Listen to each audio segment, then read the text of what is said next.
ఒక నిమిషం ఆగి ఈ మంచి కథని విని వెళ్ళండి. ఒకరోజు ఒక 16 ఏళ్ల అబ్బాయి వాళ్ళ నాన్నని ఇలా అడుగుతాడు, నాన్న, నా 17వ పుట్టినరోజుకి మీరు నాకు ఏం గిఫ్ట్ ఇస్తున్నారు అని. అప్పుడు వాళ్ళ నాన్న, నీ పుట్టినరోజుకి ఇంకా టైం ఉంది కదా, అప్పుడు చూద్దాంలే అని అంటారు. కొన్ని రోజుల తర్వాత ఒక రోజు సడన్ గా ఆ బాబు స్కూల్లో పడిపోతాడు. ఆ విషయం తెలుసుకున్న వాళ్ళ నాన్నగారు అబ్బాయిని హాస్పిటల్ కి తీసుకుని వెళ్తారు. ఆ డాక్టర్ అంతా చెక్ చేసి అబ్బాయి హార్ట్ ఫెయిల్ అవుతుంది, వెంటనే ఆపరేషన్ చేయాలి, లేకపోతే ఈ అబ్బాయి బ్రతకడు అని అంటాడు. అలాగే అని చెప్పి ఆపరేషన్ చేస్తారు. కరెక్ట్ గా తన 17వ పుట్టినరోజుకి తను ఇంటికి వస్తాడు. బెడ్ మీద ఒక లెటర్ ఉంటుంది. అది తీసుకొని చదువుతాడు ఆ పిల్లాడు.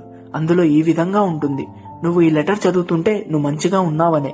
నువ్వు నన్ను ఒకసారి అడిగావు, గుర్తుందా, నా పుట్టినరోజుకి ఏమిస్తావు అని. అప్పుడు నాకు తెలియదు ఏమివ్వాలో, కానీ నా గుండెను ఇచ్చాను, హ్యాపీ బర్త్డే అని ఉంటుంది. ప్రతి ఒక్కరి లైఫ్ లో ఒక హీరో ఉంటారు, అది మీ నాన్నే. ఎప్పుడు మీ నాన్నని ప్రేమతో గౌరవంతో చూసుకోండి.